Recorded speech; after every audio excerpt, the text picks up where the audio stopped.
নমস্কার, news room থেকে আমার বাংলা নিয়ে আমি অতনু রয়েছি আপনার সঙ্গে। আমার বাংলা শুরুতেই বাংলাদেশের খবরে নজর রাখতে হবে, তার কারণ আস্ফালনের পাল্টা হুঙ্কার মমতা বন্দ্যোপাধ্যায়ের। পাল্টা হুঙ্কার দিচ্ছেন তিনি যখন বাংলাদেশ থেকে আস্ফালন আসছে, কিছু ভাইরাল ভিডিও আসছে, যে ভাইরাল ভিডিওয়ে আস্ফালন আসছে নানা রকমভাবে, তখন সেখান থেকে পাল্টা হুঙ্কার দিচ্ছেন মমতা বন্দ্যোপাধ্যায়। বলছেন আমরা কি ললিপপ খাবো, আমরা ললিপপ খাবো।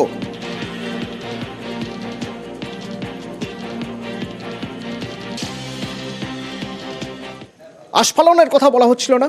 কেমন আস্ফালন শুনবেন? কিছু ভিডিও ভাইরাল হয়েছে, ঘুরে বেড়াচ্ছে চতুর্দিকে। যে ভিডিও দেখা যাচ্ছে একজনকে অবসরপ্রাপ্ত সেনাকর্মী বাংলাদেশের, যিনি বলছেন 4 দিনের মধ্যে কলকাতা দখল করে নেবেন। আস্ফালন 1।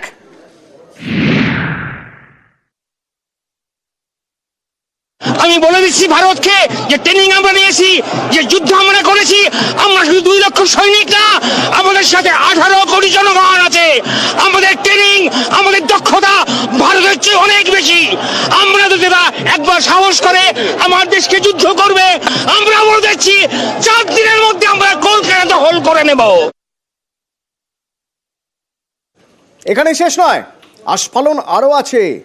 বিএনপির এক নেতা দাবি করছেন শুধুমাত্র কলকাতা কেন, বাংলা, বিহার, ওড়িশা তাদের চাই। আস্ফালন 2।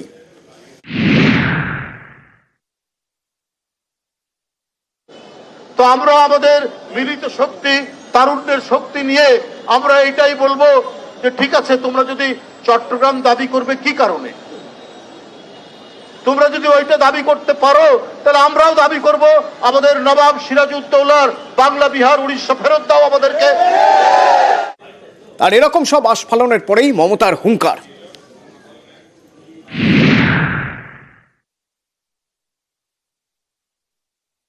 যারা কেউ কেউ বলছে বিহার দখল করব, উড়িষ্যা দখল করব, আমি বলি ভাই ভালো থাকবেন, সুস্থ থাকবেন, সুন্দর থাকবেন। কিন্তু এত বড় হিম্মত আপনাদের কেন কারো নেই যে বাংলা, বিহার, উড়িষ্যা সব নিয়ে নেবেন আর আমরা বসে বসে ললিপপ খাবো? এটা ভাববার কোনো কারণ নেই।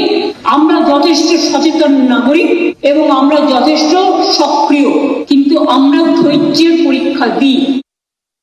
এখানেই শেষ নয়, বাংলাদেশ নিয়ে উদ্বেগ প্রকাশ করতে গিয়ে মুখ্যমন্ত্রী মমতা বন্দ্যোপাধ্যায় আজ বিধানসভায় বলেন, হ্যাঁ তারা উদ্বিগ্ন, আমরা সবাই উদ্বিগ্ন, বাংলাদেশের সংখ্যালঘুদের উপর যেভাবে অত্যাচার হচ্ছে, এবং সেখান থেকে একটা জায়গা অন্তত চাই যাতে সংখ্যালঘুদের উপর অত্যাচার না হয়। পাশাপাশি তিনি মনে করিয়ে দিলেন যে রাজনৈতিক স্বার্থে কেউ কেউ কিছু ফেক ভিডিও এ রাজ্যে ছড়াচ্ছে, সবাইকে সতর্ক থাকা আবেদন করলেন তিনি।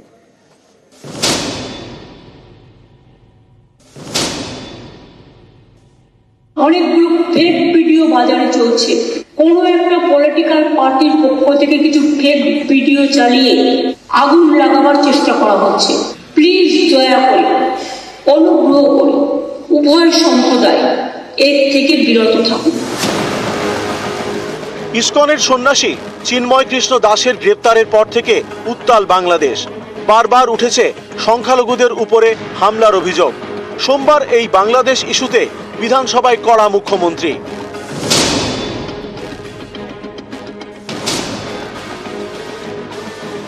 সত্যি মাইনরিটিজের উপরে যে অত্যাচার চলছে সেটা আমরা কেউ ভালো চোখে দেখছি না। আমরা সবাই যেন এমন কোনো মন্তব্য না করি যাতে আমাদের কোনো রকম পরিস্থিতি বাংলায় এটাকে নিয়ে খারাপ হয়।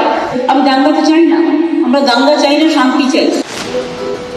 এদিন বিধানসভায় মুখ্যমন্ত্রী বলেন, বাংলাদেশের অশান্তি পশ্চিমবঙ্গেও ছড়ানোর চেষ্টা চলছে, রাজনৈতিক উদ্দেশ্যে ফেক ভিডিও ছড়ানো হচ্ছে। অনেকগুলো ফেক ভিডিও বাজারে চলছে। কোনো একটা পলিটিক্যাল পার্টির পক্ষ থেকে কিছু ফেক ভিডিও চালিয়ে আগুন লাগাবার চেষ্টা করা হচ্ছে। যারা ভাবছেন এটা নিয়ে রাজনীতি করবেন, তারা জেনে রাখুন ওটা করতে গেলে আপনার রাজ্যেরও ক্ষতি হবে, ওখানেও যারা আমাদের বন্ধু বান্ধবরা আছে, ভাই বোনেরা আছে, তাদেরও ক্ষতি হবে। যদি কেউ বিচ্ছিন্ন করতে আসার চেষ্টা করে তাকে প্রতিরোধ করুন এবং সেক্ষেত্রে বাঁধ ভেঙে দিতে হবে।